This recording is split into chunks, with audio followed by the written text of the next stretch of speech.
the one thing that know that really stands out when I look at Full Force is the love as brothers, as a family, and that is very unique, especially in an industry where it can really test you and stuff. So I thought I'd focus on that, and I think from that it will probably sort of be the benchmark for all the other things you've done.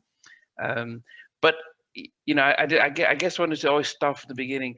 Um, were you? Is it just three brothers with your parents? Was that the family? Well, Full Force, 6 members, right? 6 members, but yes, but yes. So, but it started with us. I mean, our story. I mean, the cousins, they were doing their thing too, but we as Full Force started with me and my two brothers, Paul Anthony and B Fine.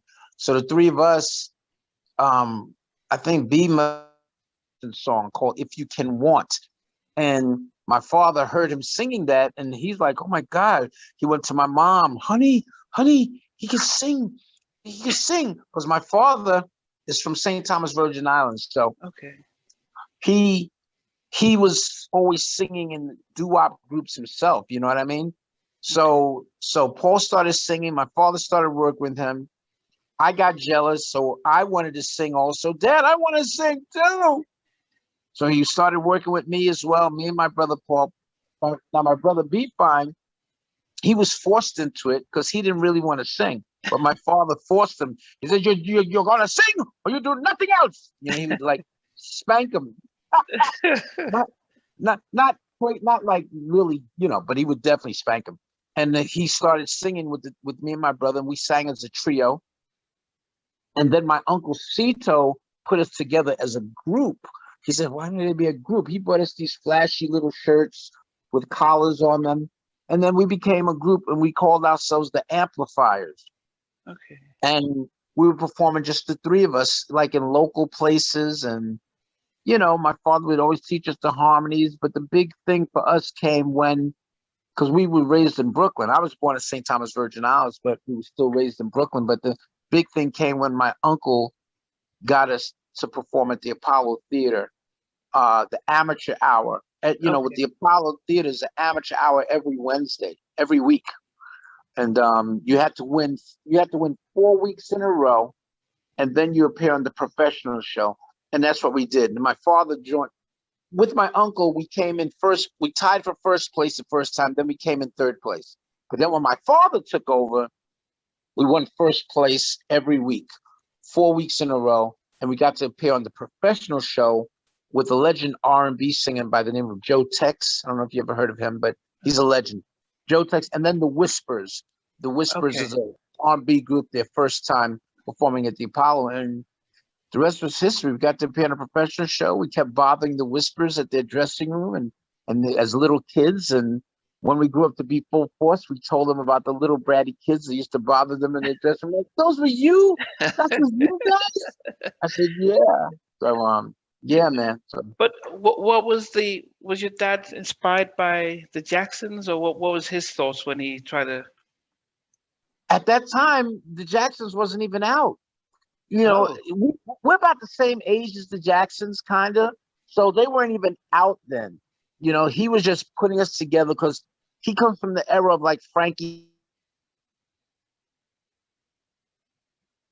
My uncle took us to see the Jacksons because the Jacksons performed at the Apollo. They didn't have a record out at the time, but there was that big of a local group from Gary, Indiana, that they would put on those professional shows. He kept saying, "Man, you got to see the Jackson Five," and they performed at the Apollo on the professional show. That's how great they were, before a record deal. wow. So my father just wanted, he just knew his love for singing. He just wanted us to have the love of singing as well. Yeah, but as I said, but was it any thought about being a professional career after this, or was it just nice pastime to keep you guys out of trouble? No, that he wanted a professional career. That's why we performed at the Apollo Theater, because we Wow. used to sing on the street, do wops for money, and we performed. We did steps and everything, the three of us. And by going to the Apollo Theater, yeah, and then performing on a professional show, he wanted us to excel in that. My uncle too. which eventually we did, you know, not as a group initially as producers after a while, but that was the thing, man. When we did the Apollo, we thought we made it. We were like, wow, we made it, because the professional shows each week, you had Stevie Wonder one week, Yeah. and then you had the Temptations the other week, and I'm like, man, it was crazy, you know. Yeah, but because you know, I guess it's you know, as I'm based in the UK, but and I guess it's well, we do watch the Apollo, you know, Sandman coming in when people booing and stuff. But was there clear path? And I know the industry was quite different back then. You had lots of small independents, so it's not like now where you just got the big three. But was there path? We get you on the Apollo, an A&R person would spot you and sign you. Or was that the idea, or was it just let's just hope for the best? Yeah, hope for the best. And the thing about it is that even after the Apollo, it wasn't like we got a record deal or nothing, but we were so young, but we just stayed grinding and performing in the neighborhood. And we perform in all four boroughs or five boroughs or whatever, from Bronx, Queens, Long Island, Brooklyn. And we just still performed. And then a turning point for us was when we moved to another spot in Brooklyn. And the three brothers got together with the three cousins, who was Baby Jerry, Shy Shy, and Kurt. And once we got together, that's when we became Full Force.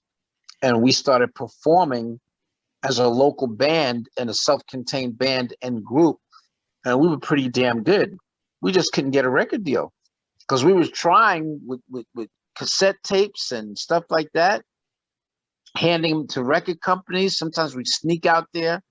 You know, I'll never forget one time. That's how we went to the studio. Me and my brother, it was so crazy. Me and Paul, we went to the studio, Power Station Studio, because we wanted, you know, we wanted to meet Nile Rodgers. You know, Nile Rodgers from Chic, and Yeah. Nile Rodgers was there. And I remember it was him and Bernard. What was Bernard's last name? But anyway, Bernard Edwards. Because they were Chic, Yeah. and there they were with Nile Rodgers standing court, and me and my brothers like near the piano. I don't know how we even got in there, but there they were, like not arguing, but Nile Rodgers saying to the girls, to Sister Sledge, "I refuse to work with any artist that has an attitude." And blah, blah, blah, blah, blah. I'm like, wow, I can't believe we're part of this, listening to this, and we're unknowns. But he was giving like a little tongue lashing to Sister Sledge, you know, before recording them.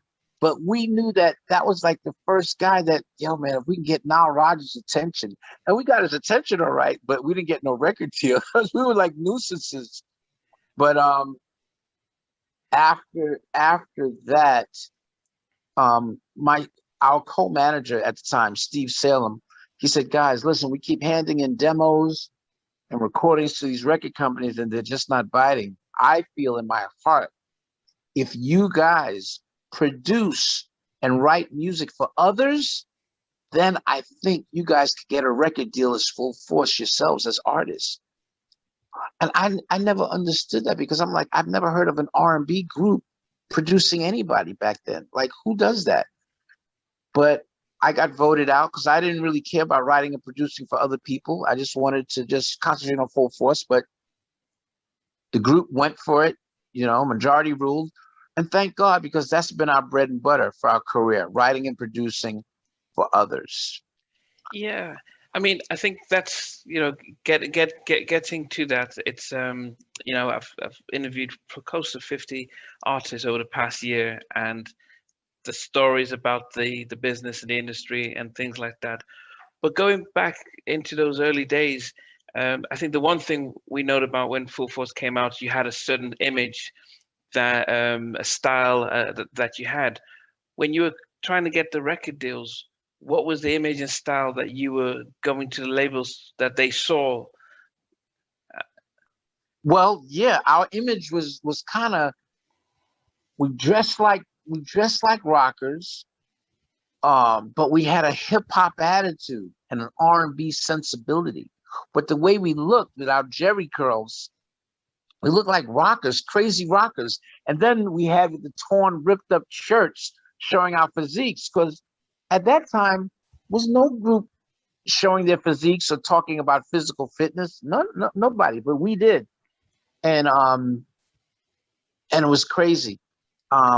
So that was our style back then. And even when we finally got a record deal for Full Force, our style was crazy, but our original songs we thought was great as well, you know. But But did they say why they turned you down? I mean, did you get a nice sense of why they weren't warming to you? Is it the image or the songs that they didn't like at the time? What was your on reflection? What do you think the labels didn't like? I don't know. It could have been songs maybe because we were singing some crazy songs, but we don't know why. But we do know that once we produced two acts, all of a sudden, we was like in a bidding war for two record companies to sign Full Force. It was crazy. But but because we were producers, like the first artist that we ever worked with and that had records out, and we didn't even produce them, but we kind of produced them, but we never got that credit. But it was okay because he treated us like we weren't scrubs, and that was Curtis Blow, the king of rap. We Yeah. did 5 songs with Curtis Blow on 2 different albums. That's because our co-producers, Robert Ford and J.B. Moore, gave us that shot. And we wrote a song called Under Fire. We even wrote the lyrics, and he did it. And he wasn't ego or nothing. He treated us with so much respect. So the biggest Curtis Blow song we was ever a part of was a song called Basketball. They're playing Yeah, basketball. that was huge. I was in Nigeria, and I was in Africa back then. Basketball. They played it out there too in Nigeria? Yeah, yeah. I was in high school, and that was a big track. Basketball was my favorite sport. I like the way, yeah. You guys wrote Yep. it, co-wrote it with him. We co-wrote that and we played on it. You know, Wow. so and that was yeah, that's before we were even known. And then after that, we got 3 guys together by the name of UTFO and the breakout song. So with UTFO, Kango Kid, Dr. Ice, the educated rapper, may he rest in peace, and Mixmaster Ice, the DJ, we created a huge song which was called Roxanne, Roxanne, which was my brother B-Fine's concept. And it was just like a throwaway record, like a B-side, because the A-side was a song called Hanging Out. At least we thought it was the A-side. and then my brother B-Fine just woke up one day and he said, yo, man, I want to do a B-side record.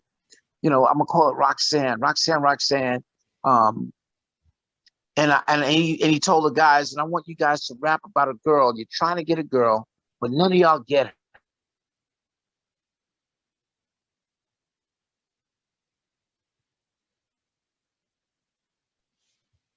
This girl you don't get. And we did it. We produced it, Roxanne, Roxanne. And it was a huge hip hop hit. It was a huge hip hop hit. Did you guys get that in Nigeria? Yeah. Yeah. I mean, especially because then there was lots of different Roxanne, real Roxanne, Roxanne Shante. Everyone just had a different Roxanne, and we were like, what? We actually thought there was some famous person that everyone was thinking about. Yeah, because all of a sudden you're getting a name that you've never heard before that everyone's talking about. But yeah, but I guess the fascinating thing is when you're talking about producing, getting into a studio, knowing how to use the turntables, knowing how to play instruments. How did that come about? And being 6 of you, who did what?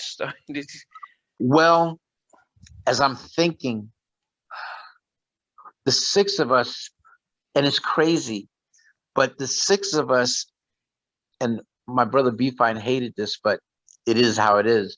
We didn't even sign no contract. It was just a written rule, verbally and mentally, that the 6 of us, no matter who writes the song, it could be one person, it could be 2 people, it's always going to say written and produced by Full Force. Wow. And we're always going to split it 6 ways. So every record that we've ever done always said produced by Full Force. So Roxanne, Roxanne was the concept of my brother B-Fine, but produced by Full Force. I Wonder If I Take You Home by Lisa Lisa was the concept of my brother Paul Anthony, produced by Full Force. I Want to Have Some Fun, Naughty Girls Need Love Too by Samantha Fox was produced and written by me and Baby Jerry, but produced and written by Full Force.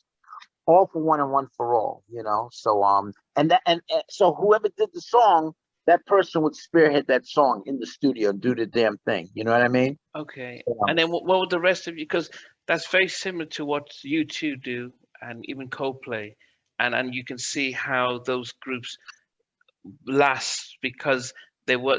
I used to love watching Behind the Music on VH1, and the one thing you hear is the one guy who writes all the songs makes 10 times the money, and the rest of the band says, and they break up because the money comes in, but you had people like U2, Coldplay, doing written by Coldplay, written views, and that way there was that sense of we're all part of this, and no one got left out.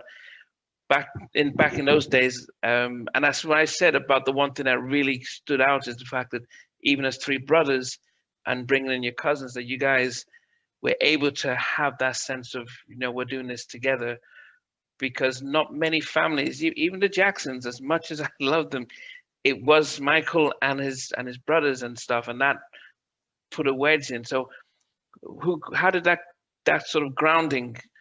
Where did that come from? Where the three of you and your cousins? well, I guess from our parents, and not just me and my brother's parents, but our cousins' parents as well. You know, our cousins, our families, our aunts and uncles, and my mother and father, our mother and father, just put that sensibility of family and all for one and one for all, you know. And yeah, six of us. So, when you split everything, it's not always that big of a pie, but that's how we kept it. And it was a sensibility of just family, you know what I mean? My brother Paul Anthony would say, hey, man, my brother B could be at the studio and he could do the entire song from scratch. And Paul said he doesn't have to be there. All he knows is that when he gets to the studio, it's great. So if that makes him a better B Fine, it makes him a better Paul Anthony altogether. So we just combine off of each other, and we cheer for each other. So that's how we rocked it, you know. So with Shy, Jerry, and Kurt, were they your your dad's brother's kids, or how they related? Because you said the cousins. Well, I would say like my mom's sisters and sister-in-law kids, and my dad's one brother as well. And then one of them, baby Jerry's like more of a second cousin, but everybody's still a family affair. And the Okay. thing about it is, my brother B Fine, who didn't like singing, he used to like playing the drums, and he used to like playing the drums with our cousins because they were like a band. You had the keyboard, baby Jerry was on keys, Shy on bass, Kurt on lead guitar, and B on drums. And he would be around the corner practicing, doing more with them. And then I once saw them performing at junior high school, and I came back to Paul and said, "Yo, Paul, they're not that bad. Maybe we join the group as singers, as lead singers, and maybe take them to the next level." And Paul said, "Think so? Yeah." And I told my brother B, and he was so excited. He said, "What? For real? For real, Lou? Y'all do that? For real?" He was so excited, man. And that's how we meld together as full force. I came up with the name. And let me tell you something. Our shows was incredible. We used to perform, and then we used to do imitations, like I said, as a Vegas act as well. We would do tribute to Chuck Berry, and Kurt would play on the guitars, Chuck Berry and everything. Paul would imitate James Brown, or B would be Marvin Gaye. I remember imitating Sylvester and Luther at one time. I dressed up as Wow. Sylvester and do Sylvester, do Luther Vandross, and we were just having a blast. That would just be a segment of the show. Then we wrote some original songs, and that's when Steve Salem came to see us perform in Brooklyn. And I said, "Steve, man, you should join us, man, because you got a good way of thinking." And that's when he talked about us writing and producing for others. And yeah, as no sooner than we finished writing and producing for Lisa, and Coach Jam, which came right after Roxanne, that's when Full Force got a deal of his own. And I'll never forget, it was Sony Records, and it was a bidding war between Sony and Warner Brothers for Full Force. The guys that did, not as a group on its own, but the guys that did Roxanne, and Lisa, they're the guys that's doing hip hop. And so Sony had this big meeting. We're now getting into hip hop, y'all. We're going to sign Full Force, who did these records, but as a group. and they kind of jumped the gun because Warner Brothers wanted us also, and it was a bidding war, and then Sony went out, but we So became record deal as a group as well. So, I mean, I think there's been a lot of stories, especially for the 90s acts, on us not knowing the industry and business and just signing. And then we had Prince talk about, whoa, you guys are taking my stuff.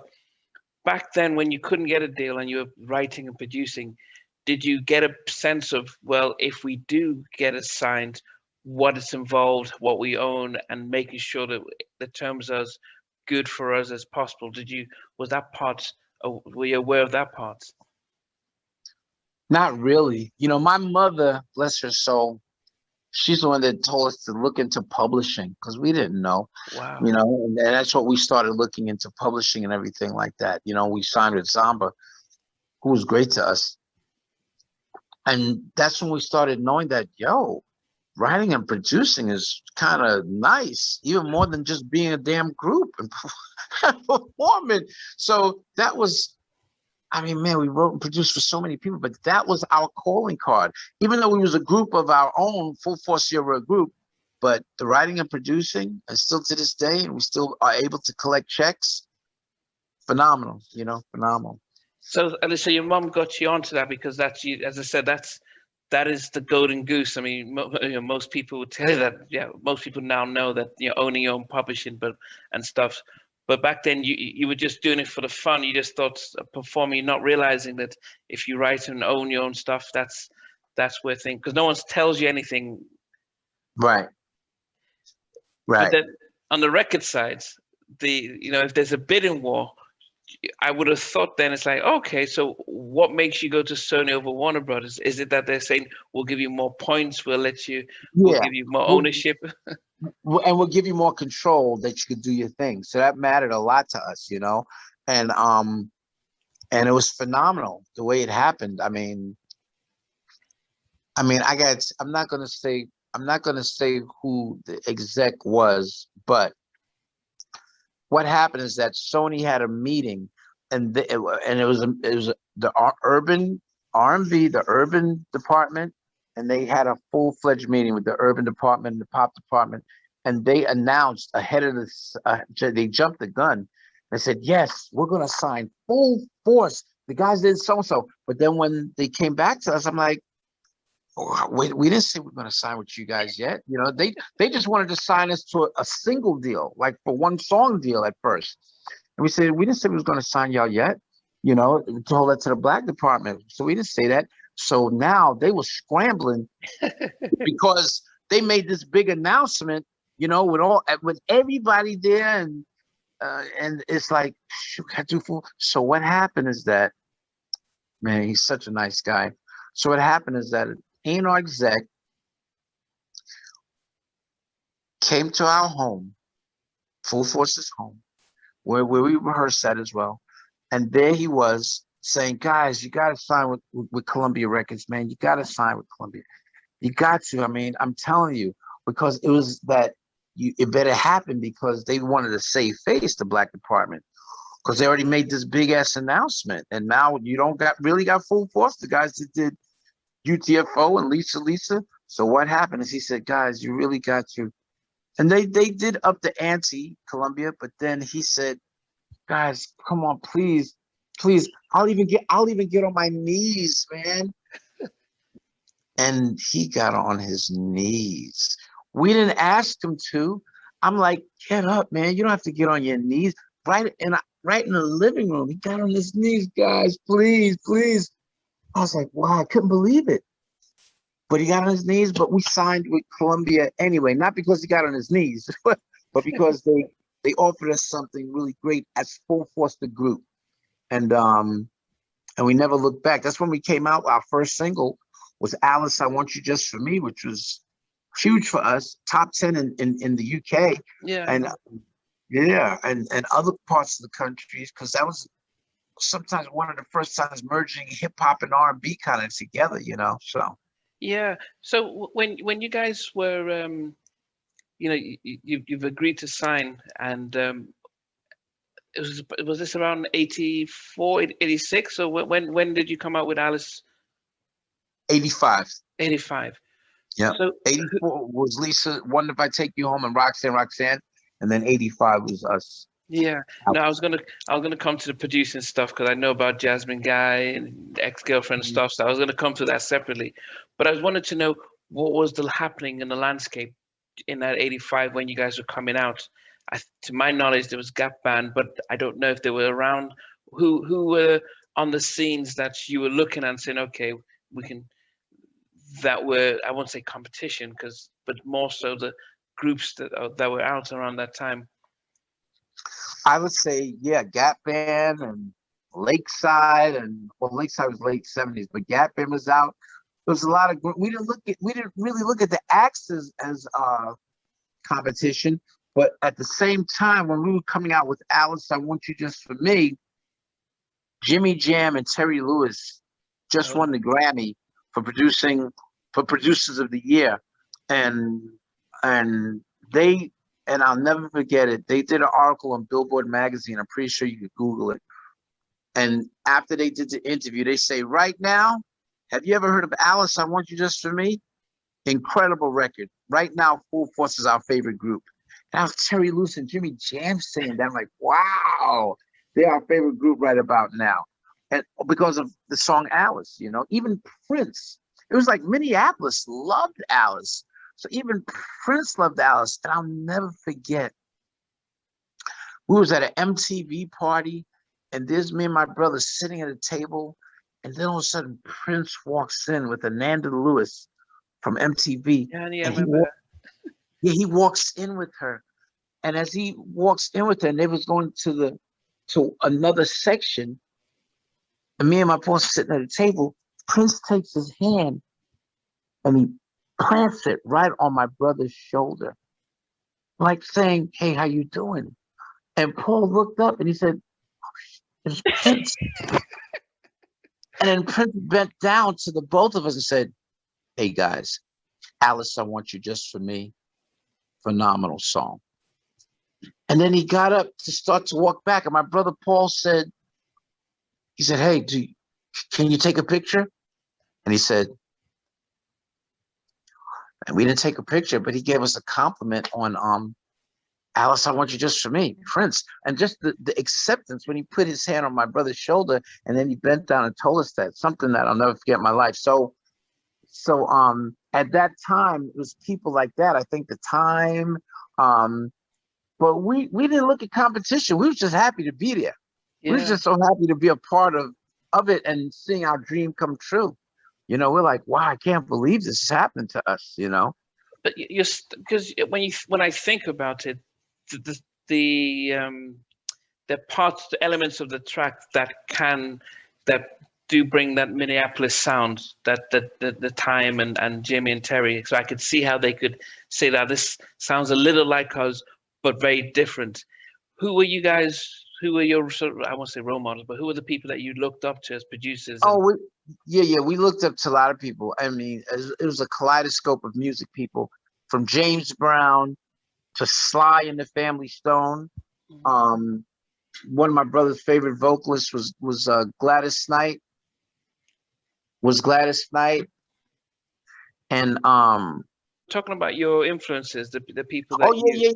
yeah. So our influences definitely was James Brown, Sly and the Family Stone for sure. My brother loved the vocal stylings of Gladys Knight. My favorite R&B group, my favorite group of all time, group period, from the second grade to now, is the Legacy of the Temptations. My Okay. favorite. The way they did their styling, in and out, singing harmonies, incredible. Oh, Jimi Hendrix, because we love the rock era as well. So it was a kaleidoscope of so many people. So yeah, of course we love Prince and the Minneapolis sound. It was so dope. But Yeah. we always like mixed in with a lot of our things as well, something different. And you mentioned that encounter you had with Prince. But were there others who gave you that kind of props? Because as I say, you guys were somewhat different in your image and the style. Yeah, well, Mr. Brown, Mr. Brown, James Brown. I mean, he's like I'll never forget the first time we met him before we worked with him. You know, he was another one that loved Alice, I Want You Just For Me. And that's why we ended up doing a whole James Brown album. But he was like, when he first met us, he was so confident. He said, all right, gentlemen, I love you like my sons. I love you like you're my sons, you know, and I'll do this for you. And I think we're going to have a good time. We're going to do a great record. And I really like what you guys doing. And we said, thank you, Mr. Brown. we didn't understand what the hell he said, but we're like, thank you, Mr. I And mean, he gave us props. And I'm like, that's James Brown. He knows us. And, you know, working with him, man, a dream come true. Nobody puts us in awe, but working with Mr. Brown, he put us in a little awe, you know. yeah, no, can you talk about that? Because I've watched a lot, I've seen a lot of his documentaries about, you know, he had his own record label, private jets, he had his radio stations. I mean, he was on, you know, I think no one could really understand the kind of influence and what he had achieved and stuff. But you know, a living legend like that, and it is, you know, but he hadn't had much since, I think it was the Rocky, living in America. So he Living hadn't, in America. Yep. there wasn't much happening. So the idea of you working with him, who brokered that, and how did, yeah, who brokered that, and how did it, Well, how did it? yeah, well, it came from Scotty Brothers, the record company that Mr. Brown was part of at the time, and where he did live in America on, and it was that company. I'm sorry. No, I had Nice. to similar. So what happens? They contacted me and they said, "Yeah, we would love you guys to work with James Brown on his entire album because they wanted him to get back to the R&B roots. Living in America was a big hit, but not really on the black side. You know what I mean? But it was still a big hit. You know, Yeah. top 10. I think he won a Grammy for that, his first one. Um, so once I got that call, I went back to the guys. I said, "Yo, they want us to produce James Brown." Everybody went crazy. I remember Shasha jumping into my arms, and it was ridiculous. It was like somebody hit the number, the lottery. And I was like, "We're gonna work with James Brown." So we were so excited, and we was in a little awe. So then people are saying, "Oh, he's mean. He's mean in the studio, man. He's a mean guy." Blah blah blah blah blah. Because we didn't know what to expect. So once people started giving us their rumors, I said, let me call somebody that worked with him and give us the lowdown. It was Dan Hartman, because Dan Hartman was the producer that produced Living in America. But Okay. Dan Hartman was also an artist himself, that he would do songs like Relight My Fire and Instant Replay. That was Dan Hartman, a disco guy. And so I called him up and I said, Mr. Hartman, Dan, I mean, we're getting ready to work with James Brown. I mean, could you give us some tips? What do we do? We heard he's mean. What do we do to work with James Brown? He said, well, you damn sure don't call him James. You call him Mr. Brown. And we called him Mr. Brown throughout the whole time we was working with him, which was like 2 months. And he prepped us what to do, what to say, what not to say, whatever. And this was the time that Mr. Brown was in trouble with the law, and you know he's going through his own personal thing. Yeah. So we was in and out working with him as he's going through all of that stuff. I mean, it was so crazy that, you know, every time we saw Eddie Murphy somewhere, Eddie Murphy would say, "Oh man, full force! It's y'all fault that James Brown is just going off his rocker, man. Full force to say James Brown go off his rocker." Oh my God! But working with Mr. Brown was indeed a treat, and we're just proud that his last 2 top 10 records in his career was a song that we wrote, both songs that we produced, called "I'm Real," which went to #2 on the Billboard charts, and then "Static," Yeah. which went #5 on the Billboard charts. So working with him was incredible, you know, Yeah, I mean, incredible. as I said, I was still in high school in Nigeria when "I'm Real" comes out, and it was like a hip hop sort of, it was a big track, you know, because normally I think James Brown was my grandfather's kind of stuff, but to be able to listen to something that he brought out, apart from the Rocky stuff, but this was Mhm. really current and stuff. But in the studio, because he's had his own record label, he put out, what was he?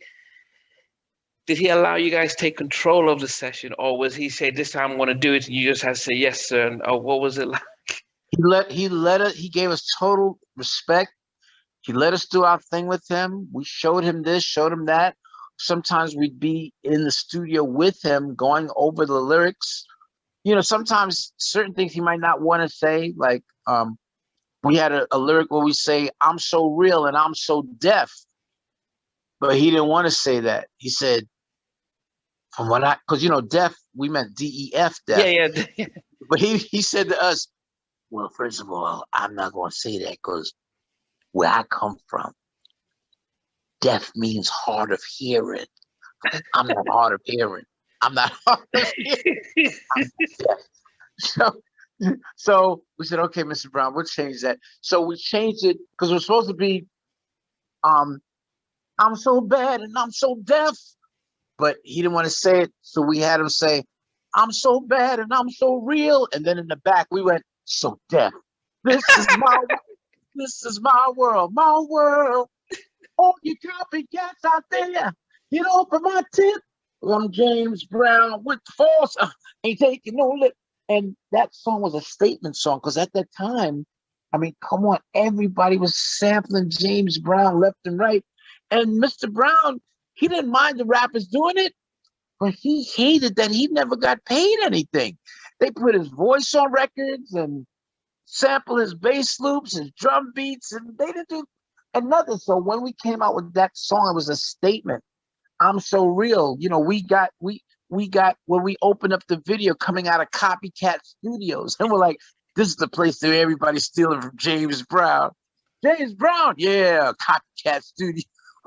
And you know, we had in there, it says, James Brown said, you better take my voice off your records till I'm paid in full. You know, you say you learned from me, stone to the bone. Then you take my arms and my legs and try to use it for your own. So we had lyrics there that James Brown wasn't playing. It wasn't until after that record, then the copyright laws started to be enforced to protect not only Mr. Brown, but George Clinton, Palmer, and Funkadelic, because the rappers were swiping stuff left and right. And listen, Questlove, he was a good friend of ours. I remember he said, man, it's so crazy because when you guys were working with James Brown, you guys was using the same method that all these rappers was using it and using James Brown. I said, yeah, but the difference is we're using it on James Brown. So if we sample James Brown for James Brown is getting that money as well. So that's what we did, you know? Yeah. But I mean, I remember reading, this is, you know, during the 90s and the 80s, that I think Big Payback was probably one of the most sampled track in R&B. But I wasn't aware that he wasn't getting paid. I mean, I thought not at all. Not at all. After this record and they changed the laws, was he able to get backdated pay? Was he able to go after? Because yeah, I don't know about backdated pay, but after that he was getting paid. He might have got some backdated paid. Yeah, but he started getting his name started appearing on those records as a songwriter as well. I mean, you know, so because before he never did, and he never got any money, and that's why we made a song called "I'm Real." Otherwise, we wouldn't have been. If he was getting paid, there's no way we'd say that lyric. You know, you better take your voice off my records till I'm paid in full. You know, so. Yeah. So the you know what, after you work with him, I mean, and you're in the video, for you guys, your parents, because I'm sure they would have been listening to James Brown. What was their thoughts? Did they get to meet him? Did you? My father was in the studio with us, and he met Mr. Brown. Mr. Brown called my father Papa Force. That was his nickname for him. So it was great. My mother spoke to Mr. Brown on the phone and met him during when we did the video for "I'm Real." So yeah, man, they was living their lives through us as well. So I mean, working with Mr. Brown was great. When he started dancing in the recording booth, when we did a song called "Time to Get Busy," I'm like, yo, look at Mr. Brown, he's dancing to our joint. What the hell? It Crazy, So crazy.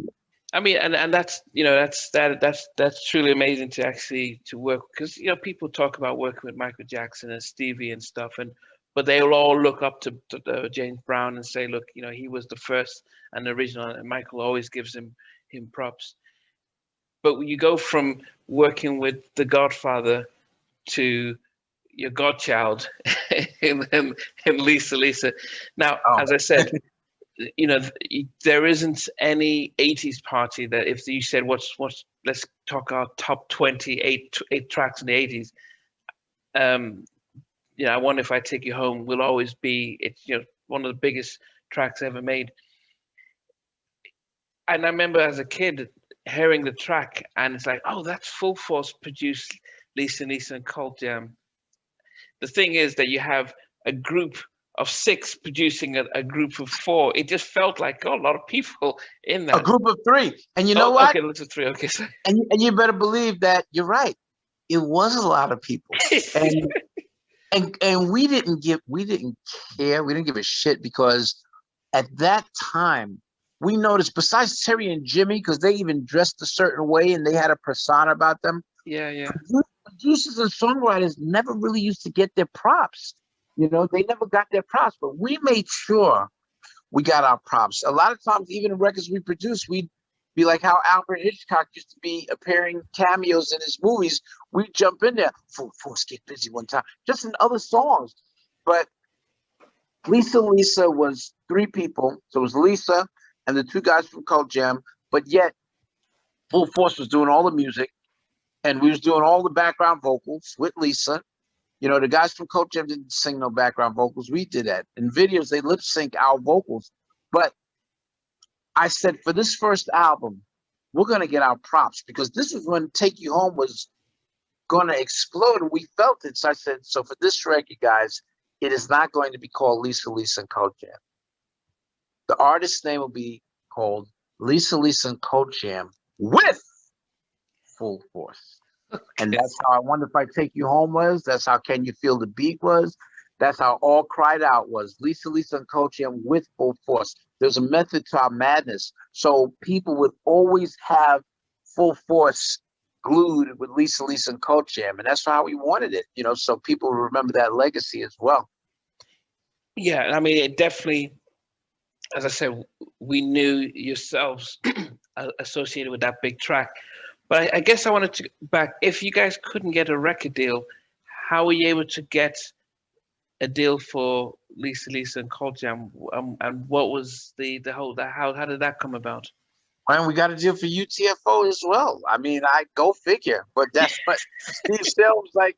Yeah, you just can't get a deal for yourself. So produce people. So when we produced Roxanne, it just so happened we went to this rap label, it was an unknown rap label called Select Records. Steve Sale took us there, and they took a chance on us. Who was to know that Roxanne would be so huge? And then the rest of their other songs as well. And then Lisa and Cult Jam, my brother B5 wrote the song, and he sang he did the reference vocals, the horrible reference vocals, but he did it. And the track was crazy from the jump. And Lisa just did what she was told. We auditioned girls. My brother B-Fine was adamant that it had to be a Spanish girl because, there was no Spanish girls happening back then at that time, doing hip hop, R&B, pop, and dance all rolled into one. The only thing they had at that time going was Menudo. That's about it. Yeah, But Spanish people didn't have nobody else. B said, no, we want to gotta be Latino because they got the same style as black folk. They got the same love as black folk, the same look. We got to make it Latino because there's no Latino girls. And that's what we did. We fill that void, and Lisa was scared during the audition. She's like, man, going in there and these six big black guys. But she was fine. You know what I mean? The thing about it is the songs that she was singing, because she looked the part, and we're like, oh, please thank God, hope she could sing even a little bit. And she looked the part. She was really cute, sexy. Some of the world famous bosoms in music, and dance music, and that's why people say, so is that why you call her Lisa? Lisa? No, that's not the reason. but, No. But it was just a great thing. The thing about it, when she was singing songs, she was singing original songs that Mike from Coach Jam wrote during the audition, and the song sounded horrible, which made Lisa sound horrible. So before she left, we just knew she was going to get it. And then Paul said, "Well, Lisa, before you go, could you sing us something that maybe is familiar, more familiar? You know, even if it's a cover song, familiar." And she sang an a cappella. She sang "For Your Eyes Only" by Sheena Easton. Hmm. And that was all. That was all she wrote. After that, she got the part, and the rest is history. Now, I think there are two things that I wanted to go on with. That is, um, by the time you'd finished working with UTFO and you got the deal, were you more versed onto understanding the business side of the music industry? And so, are they signing to? Do you form a full force record label and you're signing them onto you and managing, owning the masters and then getting a distribution? Or what was the setup when you started with, say, Lisa and Colt Jam?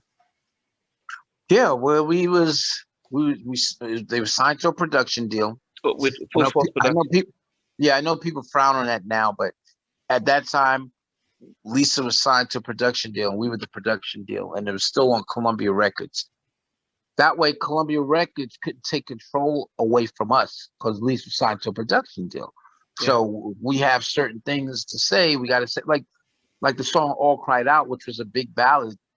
You know, Lisa had a love interest in the video, and me and my brother Paul sang the male vocal parts. But the record company was like, "Listen, you guys could be in the video, but what about if you guys are silhouettes?" I'm like, "Silhouettes? No, no." But if we didn't have a production deal, there'd be no way we could get that leverage. And we said, "No, you guys got to get creative." And they got creative in the video. They had the love interest. I think it was a Spanish dude. And when me and Paul sang our parts, they showed the guy's face. His thoughts was us singing. But at that time, I know we not only was Lisa signed to our production company, but yeah, we co-managed her as well, along with Steve Salem. So we had all of that as well as that. So when you guys signed her to you got the production deal, you weren't able to. Sony didn't say, "Well, can we also be on this so we can release through our production deal as full force?" Or they said, "No, we just want what you bring us." So No, no, after Lisa, then full force. And that's why I think it was a method to our madness to call that first album Lisa and Coach Jam with full force, because it became so huge that shit, we better sign full force too. What the hell? That would be so dumb if we yeah. don't. And yeah, we did it. I mean, the album cover was ready before the music was. They was really rushing us to do the album because the song came out overseas and it was on an imported record, which was with various other songs like Malcolm McLaren's Buffalo Gal, but it was I only remember Buffalo Girls. Yeah. yeah, it was on there as a compilation, but our song was the new Kids on the Block type new group thing, and that emerged out of all the songs. That song emerged huge, and wow, for us it was great. Rest was history. The thing that really stands out is that you guys didn't go for what I would have assumed and got an R&B black singer to sing it and just stay in a sort of R&B lane. But by going with Lisa, it wasn't more so just because she's Latino, but she sort of crossed divides because they're very much. She could have been right in the middle. She could saddle the black community, but also the pop community because of how she looks. Was that ever in your mind? When you guys thought, let's get her instead of getting a black girl to sing. Yeah, I don't think that was in our mind. The only thing that was in our mind, it was so organic that my brother B just wanted a Spanish girl. He wasn't thinking about, hey, it'll cross over. He just wanted a Spanish girl to do the joint because nobody's ever done it before. Lisa was before Shakira, Gloria Estefan, Yeah. Expose. She's before everybody, all the Spanish people. And my brother just wanted that to be a first. So she was definitely the first in that situation, I for mean, the sure. video with hair covering one eye. I mean, as I said, as a kid, it would just you know the beats was one thing, the subject matter of the song. I mean, so as I said, in high school, it was like, the biggest thing out there. The programming, the drumming, it was. I don't think anyone. I can't. Who else was doing that? I mean, did anyone realize? Say, wow, It you was, guys. yeah, it was early on. People started getting into the drum machine, and so my brother Beatfine, Kurt, they worked on it together, and then Baby Jerry with the keep don't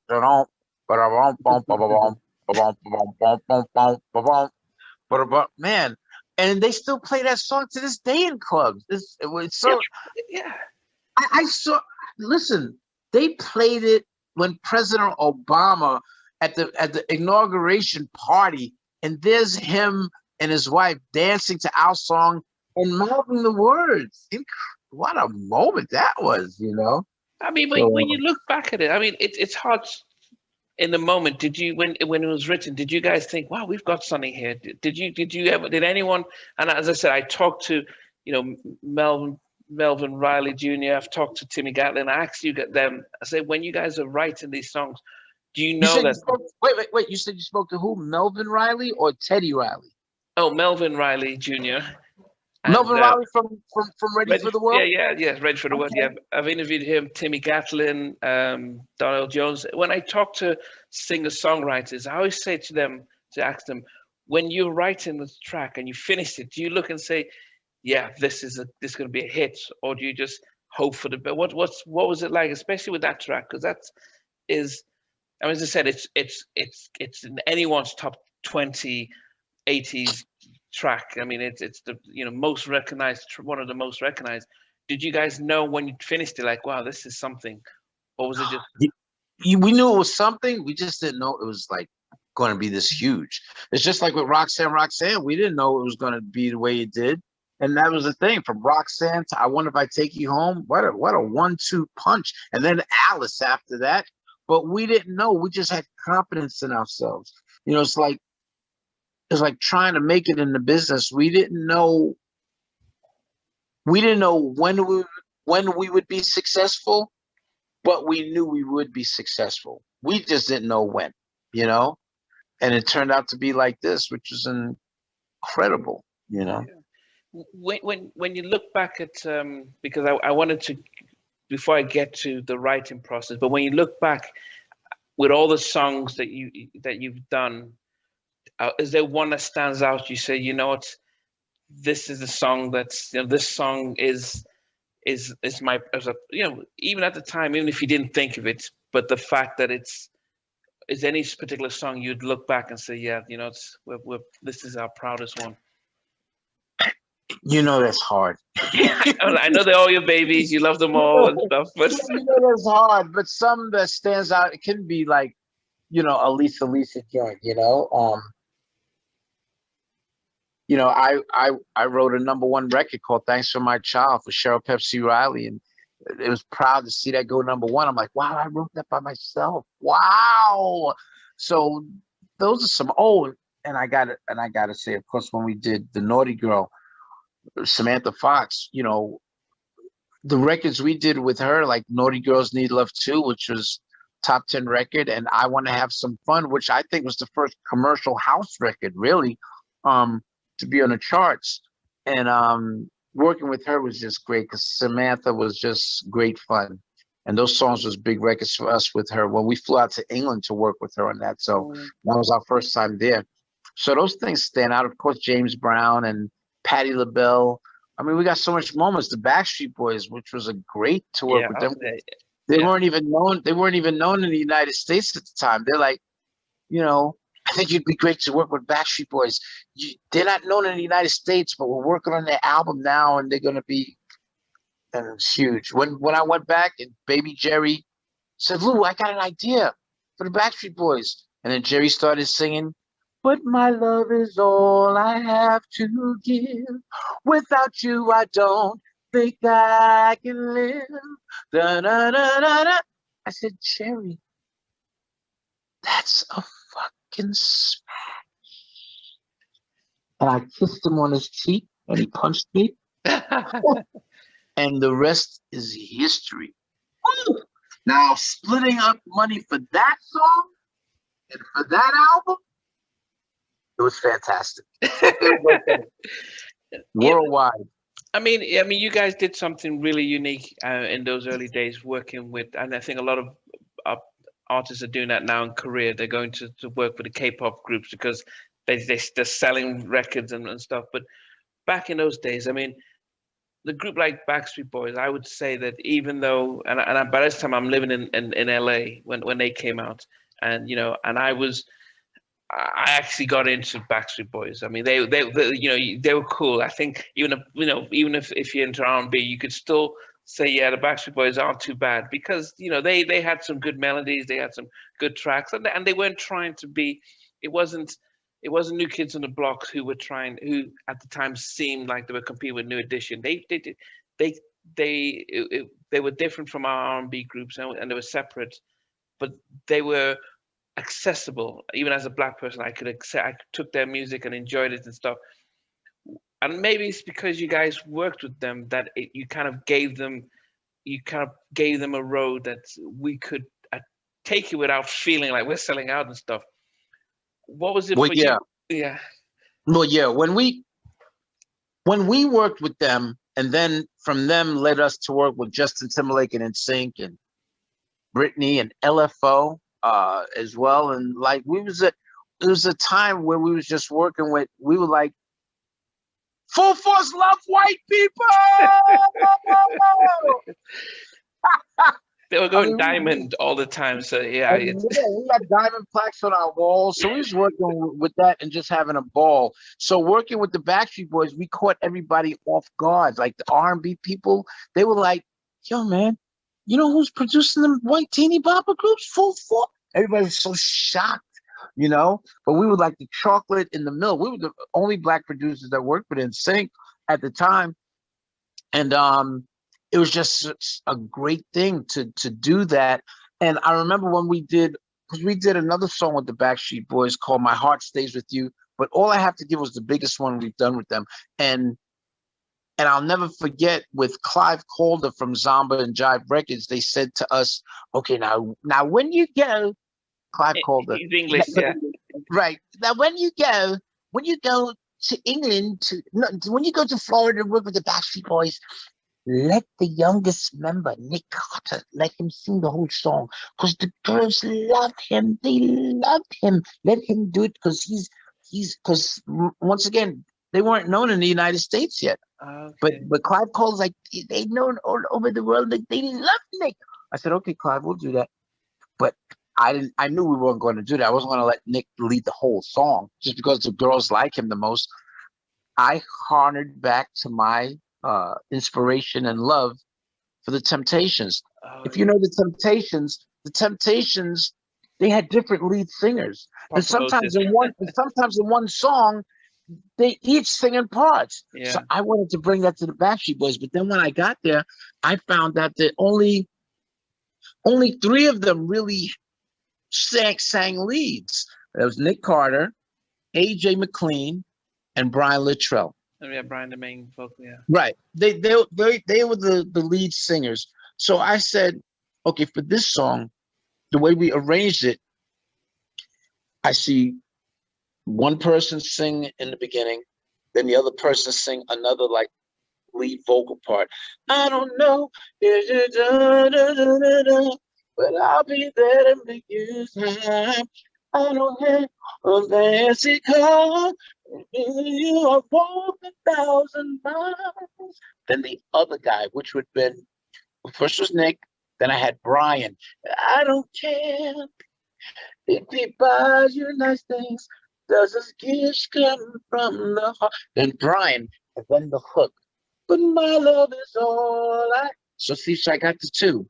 So the next time around, I'm like, okay, I know I'm going to get AJ, but Howie D, I noticed he never sang any leads in any of their songs or any of their videos, but those three. So I brought Howie to the, no, I spoke to AJ. I said, yo, AJ, and Brian Littrell, I said, yo, how comes Howie don't sing any leads in any of y'all songs? No, he's just background, man. He's just background vocals. That's it. He's just a background singer, just background vocals, no leads for him. I'm like, really? Yeah. You don't do that. I'm like, okay. So then I took Howie to the side and said, Howie, how come you don't sing any leads? I mean, you got a nice voice. I mean, how come you don't sing leads? He's like, I don't know. I said, you don't know? Well, guess what, brother? This is going to be your first lead vocal on this song that Full Force is producing. What? He was so stunned. I said, yeah, it's going to be your first one, man. And that's how it's going to be. And Howie, to this day, this song was done, came out in 1996, 1997. Yeah. Me and Howie still like this to this day. He's forever indebted to me for giving him a shot. And he's such a great guy. And we still, that turned his musical life around, because then after that, he was able to do lead vocals on the Backstreet Boys songs and album. And I'll never forget when he was in the studio doing his part for the first time in their career, because they've been working together for so long. And as he's singing, AJ comes in there like, whoa, Howie's in there. Because I didn't tell the guys I was going to give Howie a vocal. And AJ's there, and Howie's doing his lead vocal part. My brother Paul Anthony and baby Jerry is vocal coaching him, but I arrange who sings what and who sings where. And then after he says to Howie, he said, hey, Howie, wow, man, man, now you got a personality. That's so funny. Wow. And he did it. And let me tell you, man, to see him in the video with his heart, he came out there. That meant a lot to me. That was big for me, because I love giving people chances. And I'll never forget on MTV, whenever they do it, the countdown. And that was produced by Full Force. I'm like, man, this song is in the countdown all the time, MTV. And then when the Backstreet Boys came to MTV, I forgot the show that it was. Carson Daly hosted it. But they came to perform live. And they sang All I Have to Give. They're sitting on stools. And right when, and you see all the white girls singing our song, like, wow, they're singing our song. And then Howie, at the end of the song, Howie says, shout out to Full Force and Bow-Legged Lou. Like, oh, right. That was so cool. I got that on video. I was so cool of him, you know. And it got so crazy that when we would go to their concerts, I'm like, this is ridiculous. And I remember one time, me and Paul, my brother Paul Anthony from Full Force, we was in the lobby, and as the Backstreet Boys was getting ready to come on stage, because we was in the lobby basically, and the Backstreet Boys was getting come to, you hear everybody screaming. My brother Paul goes, "Hey Lou, come on, we're getting ready to go on." I'm like, "We're getting ready to go on? You mean the Backstreet Boys ready to go on?" Hilarious. I mean, did he get any? Did the other guys say, well, what's Howie's singing? Or were they supportive? Because I know you, Brian, you said that they were saying, no, he doesn't sing background. But when you put him on, what was the take? They was very supportive. Why? Because we were supportive. And it was our song. And we say, this is how it's going to go. And I just had fun. All right, Nick, you open up. Just like the company said. Brian second. And then I did a little middle part. You know, over you. I even had Kev do a little bass part in there, and they supported him. They supported him all the way. So it was just a great moment and exciting, and just, I mean, Howie invited me to his house for dinner. I'm there at dinner with the family, and then I said, Howie, is this the first time you've had a black guy over for dinner? And he started laughing, and then he said, yeah. And it's so funny. And then when he got married, like years later, I was there at his wedding, and I sang at his wedding, and I did a poem dedicated to them. And I'm like, yeah, man, I'll never forget when Howie, because I gave him a lead vocal to do All I Have to Give, he invited me to dinner. And I was like, Howie, am I the first black guy there? And he said, yeah. And I'm like, and here I am at this wedding, and just like the dinner, I'm the only black guy here at this wedding. It's hilarious. It was funny. Were you surprised how big they blew up? Oh my God. I mean, remember, the record company already told me they was huge overseas. So then, yeah, when we did our homework, I'm like, wow, they are huge. But working with them in Orlando, Florida, they were not known at all. I remember Brian Littell says, yeah, man, we can't walk the streets overseas. In England, Australia, Germany, Holland, no way, we can't walk the streets. But in their own hometown, Orlando, the States, they could walk anywhere they want because nobody knew them. And he said, that's what I really want, man. I want to be able to be known here in my own hometown. I'll never forget that. And they blew up huge in the United States. And I was like, wow, and we're part of that, So Yeah. incredible. Yeah, because what happens here in the UK back in those days, we had pop idols, and then we had take that. So the boy bands, the white boy bands, were big, and so it was quite easy to bring them in. They hadn't yet crossed, because after New Kids in the Block, there was a low, and it became more the R&B stuff, and the 90s was such a great time for black music, but also for it's hard. I won't call Nsync pop because it pop.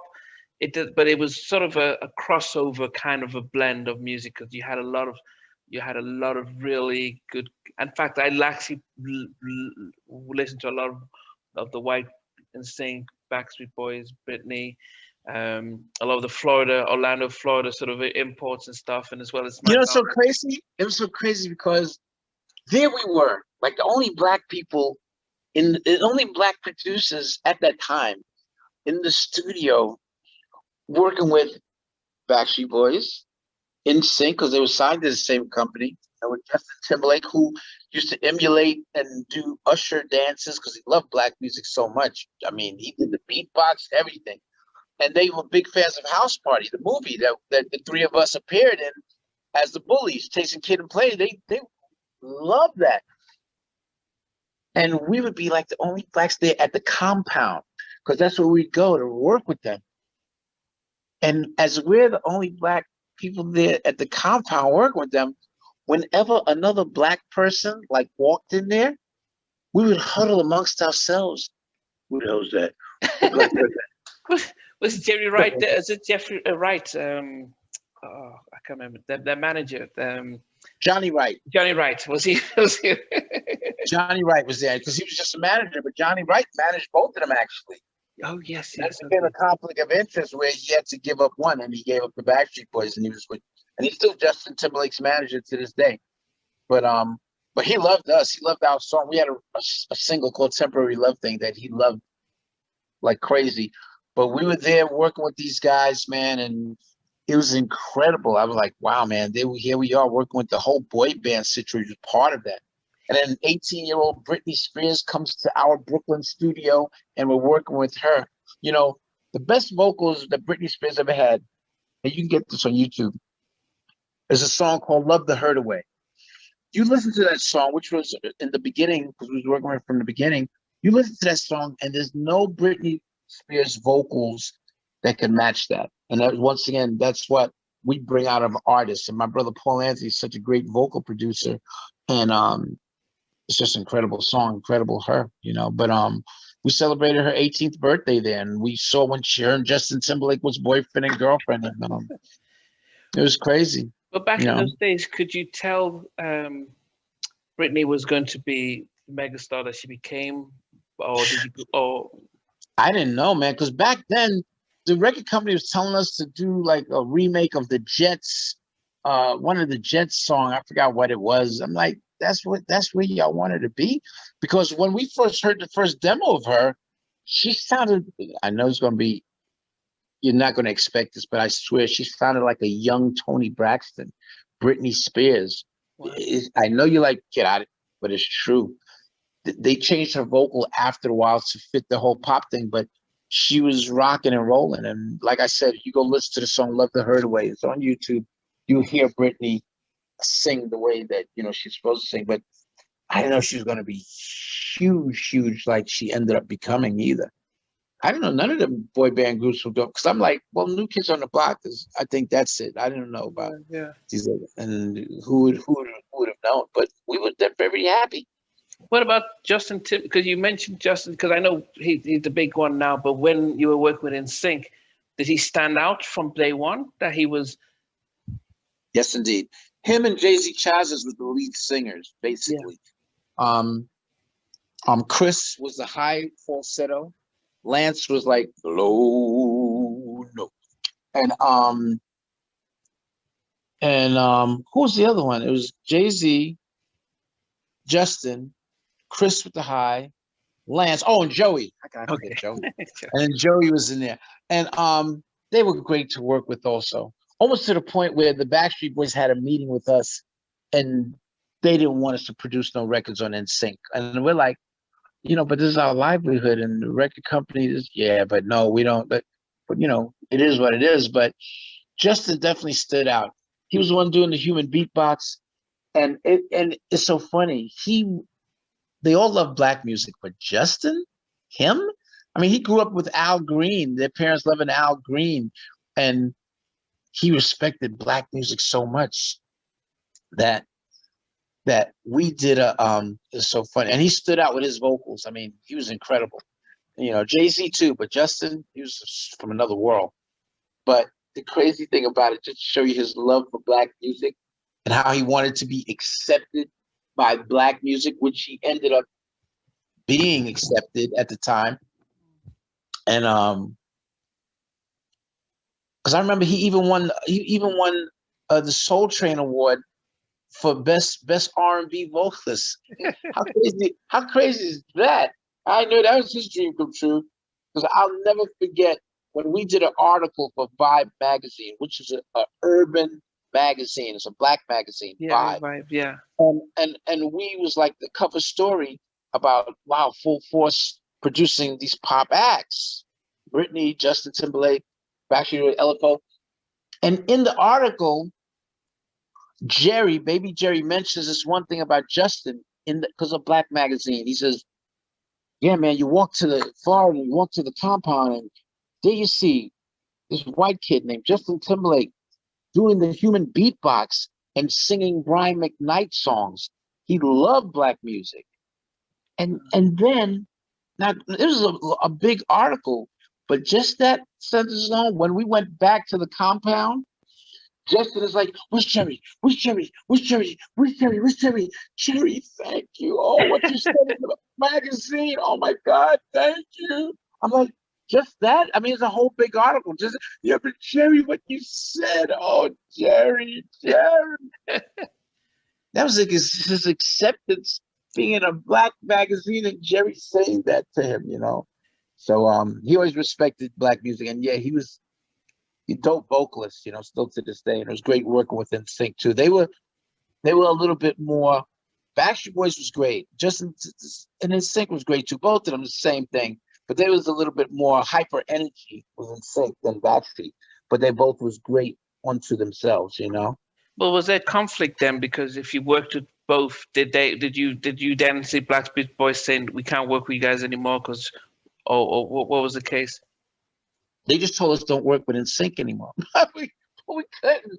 We ended up still working with both of them. Okay. But it was funny. But it's funny that it was like sort of a thing, and Backstreet Boys felt the way because they paved the way, and they kind of felt the way about NSYNC being managed, of course, by Johnny as well. And then now here they are taking some of the same producers. So Backstreet Boys was feeling a way at the time, Yeah, and it was strange because they might have been five white guys on both sides, but they did look different. One looked a little bit. They just looked like they looked like Well, I wouldn't say Jodeci and Boys to Men, but you could tell that there were two different. Definitely two different things. It was almost like Backstreet Boys might have been a little older. Yeah. And NSYNC was more like a little younger and like free for all kind of, Yeah. But I guess if but they both was exceptional, great groups to work with, and it was just an incredible moment for us back then. I mean, man, it was just incredible because then we started working with all these other. I mean, you go to YouTube and you find a group called Take Five. We did stuff with them. Innocence, we did stuff with them. All the unknown white groups, poppy groups that was coming out of that compound, they were throwing at us, and we was working with them. I was like, man, this is crazy. And then I'll never forget with Clive Davis. Clive Davis, the legendary Clive Davis. The Godfather. We could never get a meeting with him, like never, until when? Until we produced the damn Backstreet Boys, and we had a big smash. Then we met with Clive Davis for the first time. It was almost like meeting the wizard. Yeah. It's like, now you can meet Clive Davis. And we walked in there and we sat down and talked to Clive Davis. That's how we got to work with LFO, who was signed at Arista at the time. Okay. And hilarious though. But yeah, man, it was just a great time for us back then. I mean, there was one other act that I wanted to talk about, which was Jasmine Guy. A lot of us would have remembered her from A Different World, and I remember Timmy Gatlin talking about doing some work with her on her debut album, and I think it was really strange because we knew she was an amazing comic on A Different World, but to know that she also had this ability to sing and be almost like a ballet dancer kind of a stuff, it I don't know if her character in A Different World was such a strong one that it kind of made her singing career, it made us double take, like not take it as serious. What was your thoughts? Because I've seen a video you posted with her, almost like you guys were best friends, but what were your thoughts about how her acting affected or influenced her singing career? Well, as far as I'm concerned, I didn't think, because the song she did with us was a top 20 song. It was, huge for her, especially on the West Coast. Forget about it. They played it like constantly. It was called Try Me. And is that the video you saw that I made talking about Try Me? Yeah, the And one that you had where, yeah, the one that she sang it on Arsenio, and yeah, I saw the video you made. and then me and her was in the studio Yeah, together. in the Yeah, studio. yeah, Yeah, yeah. it was I amazing. Yeah, I could. Yeah, first of all, I love Jasmine Guy still to this day. Through the ups and the downs, I love her. And who knows? People probably, I think they gave her respect when they saw her perform that song. It was that her first video, and when she performed it on the Arsenio Hall show with the dancing, people were shocked. They were like, "Wow!" People that didn't know that she came from a musical theater background. So if the acting kind of messed it up, who knows? I remember Jamie Foxx, he couldn't get a deal at one time. He was like, "Yeah, Lou, man." I remember him leaving me a message when we was producing all these pop groups, and he said, "Hey, Lou, man, I got a bunch of songs that I wrote. You could have them, man, to do, for the pop groups that you're doing." I remember getting that voicemail, and he sounded sad, but then, he struck gold. But with Jasmine Guy, I don't know if that hindered anything. I don't know, but I know we had a great time working with her, as you saw in that video. She's Yeah, just special, you know. I think just I think there's, before getting to where you guys are now musically, I guess it's the big thing was uh, House Party is a film that I was fortunate to be in a generation that to get to watch it. It probably had one of the best soundtracks that we've had in a long time. It was an amazing soundtrack, but the fact that you guys were cast to play the bullies there, and you had a lot of rappers and actors all around, did the acting part come natural for you guys, or was it did you see it as a way of promoting the Full Force brand, or what was your thoughts when you guys accepted the offer? Did it come natural? It definitely came natural with us because ever since we were little kids, me and my brothers, we was doing plays in the house. I would write little plays because in college I majored in theater, but back then we were little. Oh, I would write little plays, and the three of us would just act them out in front of company, in front of my mother and my father, and we do these plays that I would be writing for them. So as little kids, we always had that chemistry with each other. And in the script for House Party, we were written because first of all, my two brothers appeared in the movie Crush Groove, where they played two bullies that was beating up Blair Underwood, who is an actor, and he portrayed Russell Simmons in it. And oh they had yes, I've and watched they that. Yeah. yeah, and they had two scenes where my brothers beat them up, but they had such a presence, and they had the Jerry curls and the muscle shirts. Nobody was doing that. So Yeah. when it came to House Party, Reggie Hudlin, who wrote and directed House Party, he literally had in the script, the original script, he used Full Force as descriptions. So he said, Kid and Play, or whoever had the role at the time, because Jazzy Jeff and Fresh Prince was offered it first.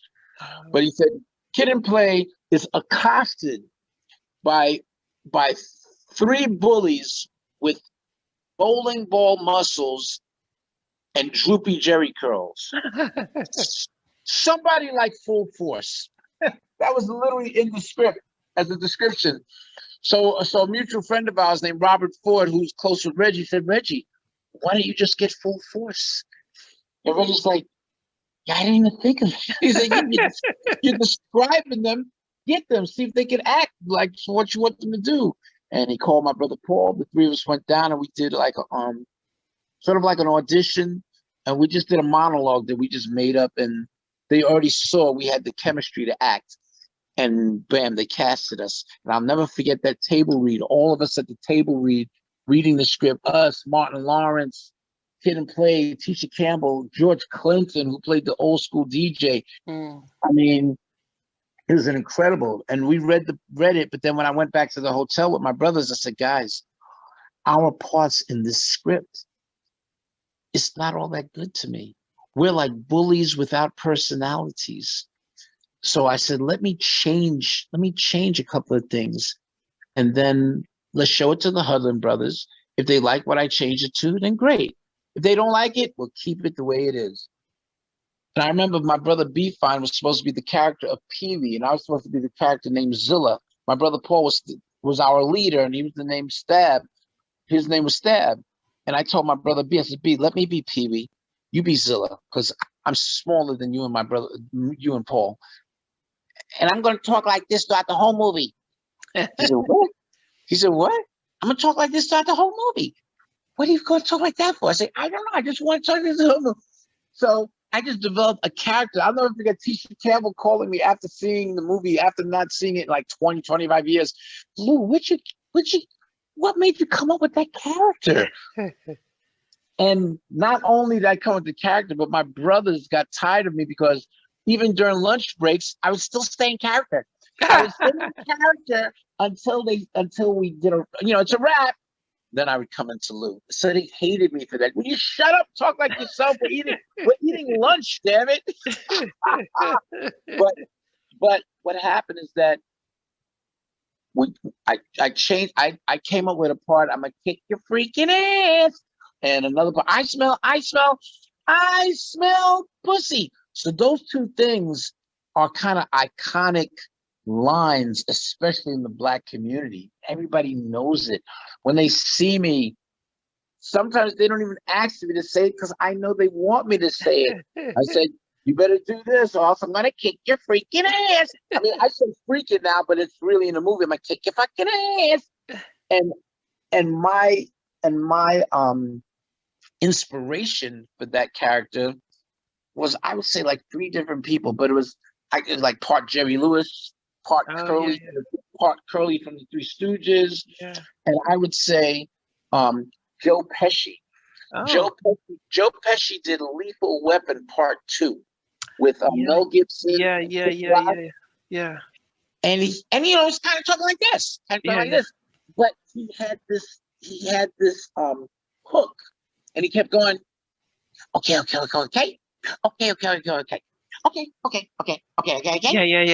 Yeah. I remember that. That was his hook. So I'm like, I'm gonna make up a hook, and it might stick. And boy, did it more than stick. I mean, Jesus Christ, to this day, I still say it, and I go, story of my life. And I remember we showed the Hudlin brothers the one scene we changed, and when we did it, we did all of our thing. The Hudlin brothers said, keep it. And we kept it. I was so excited because after they told us to keep it, what did I do? Or what did we do? We went to every scene that we was in that movie and we changed it. So everything you see in that movie, Full Force wrote.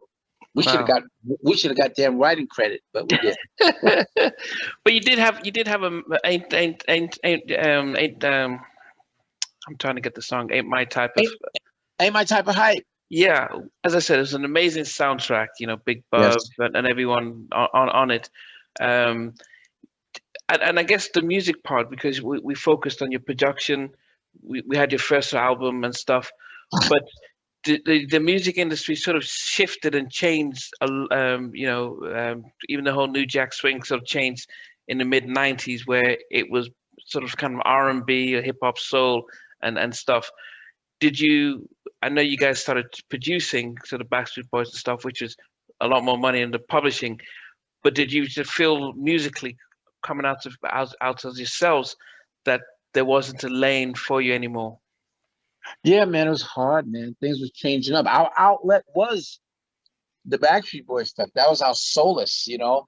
Other than that, it was kind of rough. You know what I mean? Music was just changing up, switching up, and stuff was getting hard. Once we did the Backstreet Boys and in sync, we was feeling better about ourselves.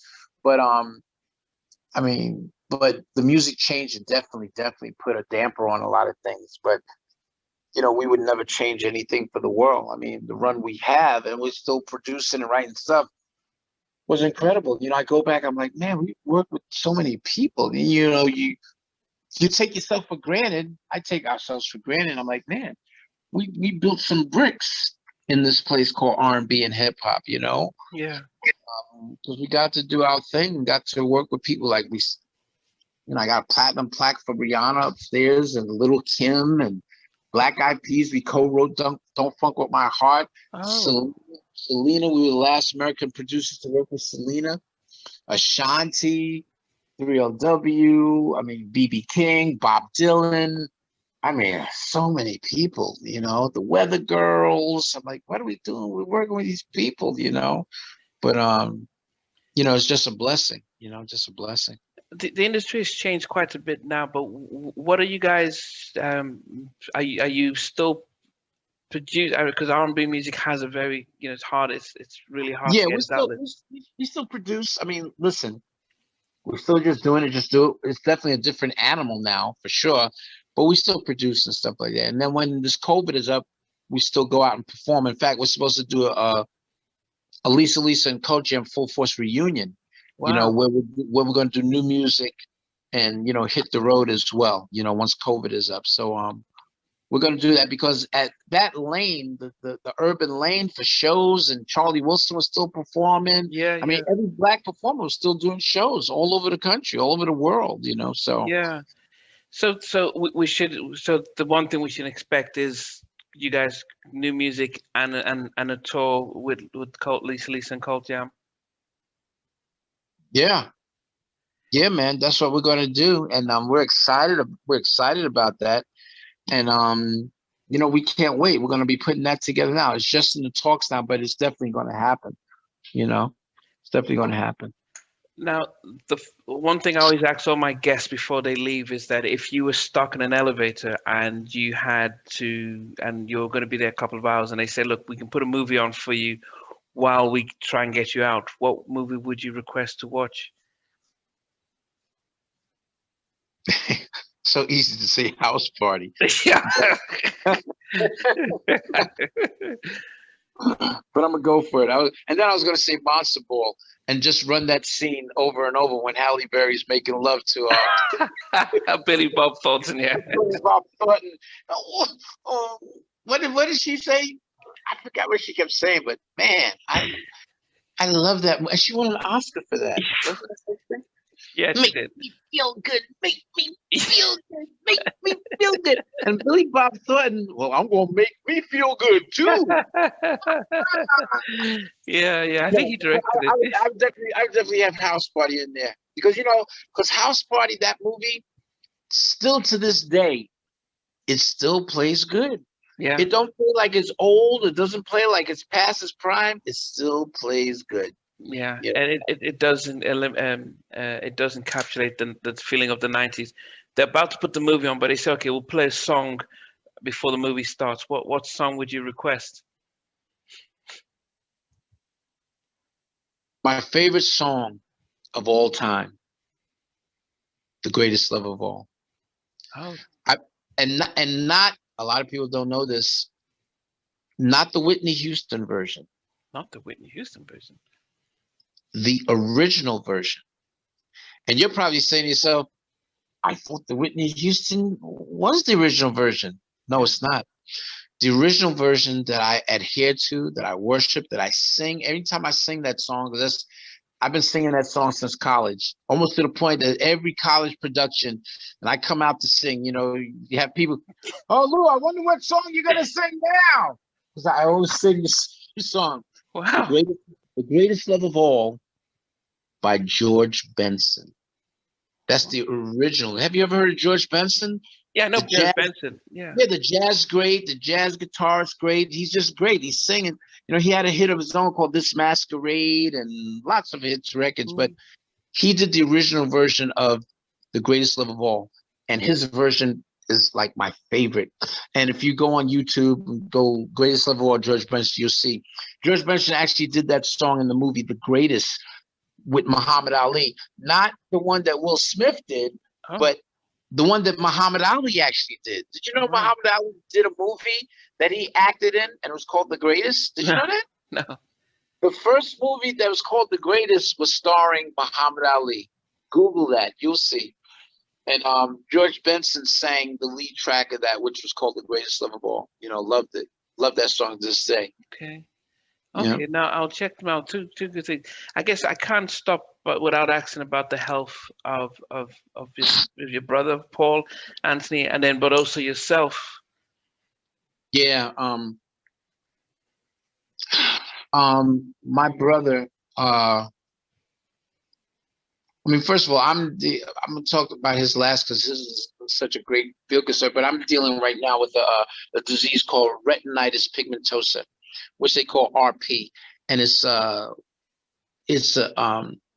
deals with the eyes. It has no cure right now, and it Wow. leads to blindness. But I just try to stay proactive in everything I do. Right now, I don't have any peripheral vision. I just got straight vision because the way this comes at you, it's almost like tunnel vision until it robs your sight with this disease. But I think in next week or so, I'll be starting a 2-week treatment with Dr. Rosenfarb, who's an alternative doctor, and he deals with Chinese medicine.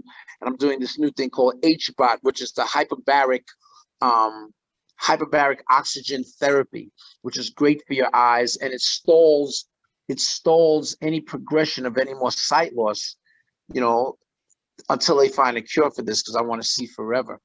Um, my brother, on the other hand, my brother Paul Anthony, he was dealing with mantle cell lymphoma, cancer, which turned into leukemia. And he was a fighting champion. He still calls himself, we still call him the cancer champion because he was always positive about it. Don't feel sorry for me. Don't do nothing. And Paul Anthony's, the guy that played Stab in House Party, the leader. And when he was really fighting for his life, when things was looking bleak, that's when the doctors say, okay, you got to do a bone marrow stem cell transplant. Me and my brother B Fine, earlier we had tested to see if we would be even a match for my brother if he had to do something like that. And I remember my brother B saying, I think I'm going to be the match because me and Paul look more alike. And I'm like, oh, okay, well, who cares? Whoever looks alike, I don't know. Whoever's a match, that's what we want. We don't want him waiting on a long list for a match. And I was his 100% match. Wow. I was his 100% match. He was fighting for his life. They said, okay, Lou, you're going to have to inject yourself twice a day for 2 weeks, and you're going to harvest your stem cells. So I would be at home twice a day taking Neupogen shots, which harvest my stem cells within myself twice a day for 2 weeks, just for my brother, because he was in the hospital with his immune system going lower and lower and getting weaker and weaker. So when it came time to transform my stuff into his, I was there at the hospital, and they were telling me, they said, listen, Mr. George, that's my last thing.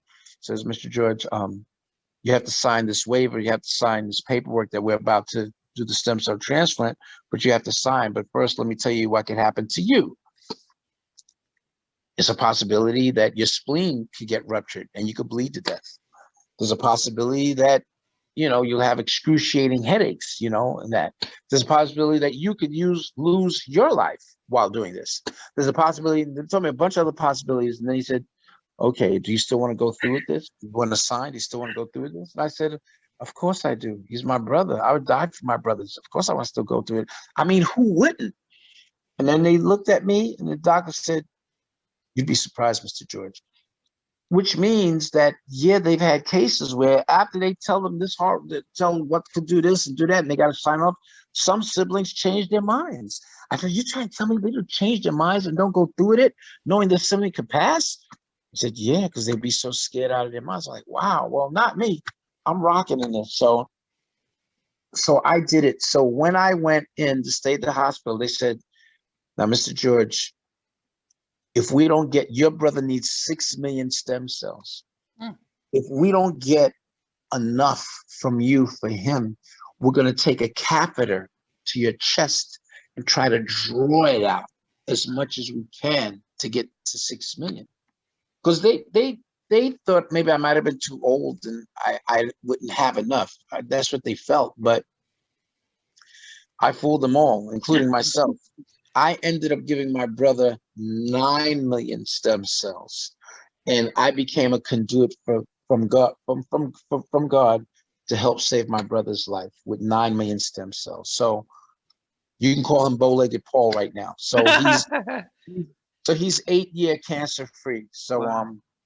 So it was a great to do that, and I celebrate it every year, you know. So Well, I did see the video that you did when it was, I think it was celebrating the 8 year, and I think that's, you know, that brotherly love. It's not, you know, we you know, I named my youngest. I said if I was going to have another son, I was going to name him Andrew, because I loved how Andrew looked after Peter. Like, you know, you need to come see Jesus. You need to always, first thing he did was look out for his brother, and I actually, because I did that, I can see how my youngest son really loves his older brother and stuff. wow, And when I saw how you were talk about your brothers, it just brings something in me that, wow, this is not, it's not very common. You know, as I said, we all love our brothers, but you guys seem to really show a love which is probably a benchmark for siblings to understand that, you know what, you may have differences, but it's you guys, you know, and that's the one thing that, as I said, it always rings out. And the fact that you guys have been able to work as a partnership in the one of the hardest businesses on earth, the music industry, and not fall out over stuff like that is a testament to what you guys do show is love. And I really admire that, and it'll probably give me stuff to look forward to with my younger brothers as well. nice, man. That's fantastic. Appreciate this interview, and I want to tell people out there as well. You can find our handles on social media. You can find Full Force on Facebook, Instagram. It's Full Force World. I'm on Instagram as the Bow-Legged One, the number one, and then I'm also on Facebook as Lou George. But what I want to say to your viewers out there also is, like, listen, even if you have a dream to succeed in music, and not just in music, but you, a lawyer, doctor, whatever you want to succeed in and do, you got to always believe in yourself. I mean, it's so easy to get down on yourself. Like with Full Force, like I said earlier, we knew we would succeed. We just didn't know when, because we believed in ourselves. Many times we'd get together and talk about, this is how our video is going to look when we do this video and that video, and one of these days we are going to get a gold record. And, you know, to see those dreams manifest because you believed in yourself. And people out there, if you want to be a doctor, a lawyer, this or that, stay positive and keep on keeping on. If a door is shut in your face, you knock that shit down and you go to another door. You know, if you believe in yourself, your dream will come true to do anything that you can, anything, you know. Thanks for watching. Please remember to subscribe to the channel, but most importantly, to press the notification bell so that you can be notified when we do have a new interview. Loads to come, but thanks a lot for watching.